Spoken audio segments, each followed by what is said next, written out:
Working this past summer at a community swimming pool in Meadowview, California, a impoverished neighborhood just south of Sacramento. After responding to a major incident, I found a 7-year-old child was in need of an ambulance and fast-acting medical care. I was shocked to hear his father deny initial treatment because he was currently uninsured and could not afford the medical bills.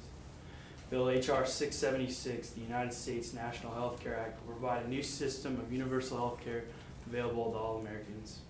Could you imagine yourself in that position, unable to provide for your family because you're currently uninsured? In a 2007 study done on U.S. health insurance coverage in America, found that 1 in 7 Americans do not have health insurance, a total close to 300 million people that face everyday life with the risk of financial ruin because of outrageous medical care costs.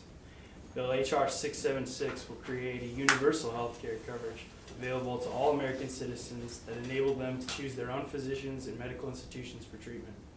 Today I will tell you about H.R. 676, the United States Health Care Act.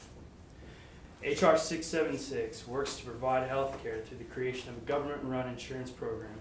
And according to legislative analysis and the Congressional Research Service, the Library of Congress, the United States Health Care Act establishes the United States National Health Care Program, or USNHC, and will provide all individuals residing in the United States and U.S. territories with free health care.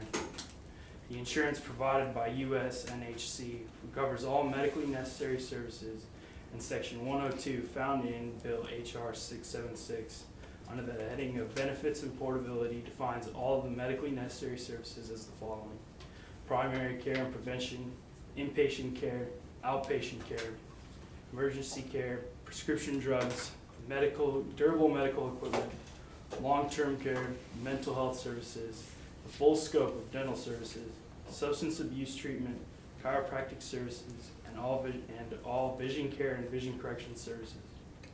Now that you understand the scope of coverage available through H.R. 676, I'll explain how the program is funded. The USNHC program will be a government-run and publicly financed program.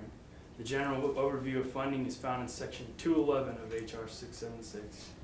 Subsection B under Section 211 states that there shall be established a USNHC trust fund in which funds under this section are deposited and from which expenditures under this act are made.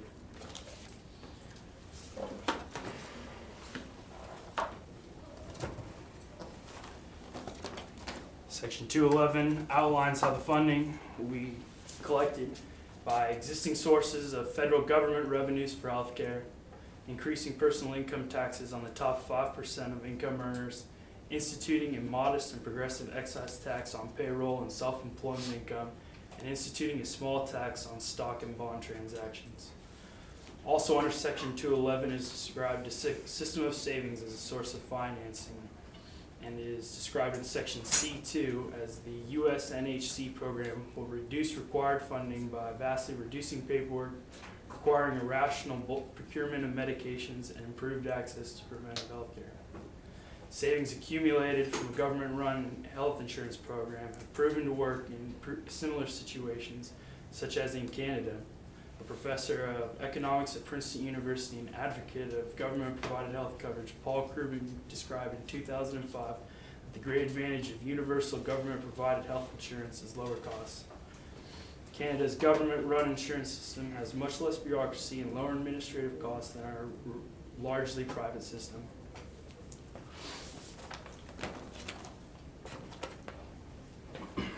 In a study done by Harvard University and the Canadian Institute for Health Information, the total cost of health care per capita for the U.S. was estimated at $1,059. The Canadian government-run system was estimated at $307, a cost difference of $752 spent per year per capita or per person in the United States. In conclusion, H.R. 676 will provide for comprehensive health insurance coverage for all United States residents.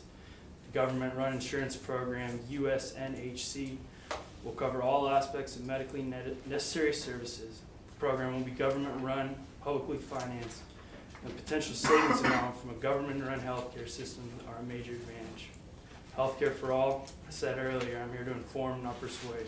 So the opinion is yours. Is H.R. 676 right for America?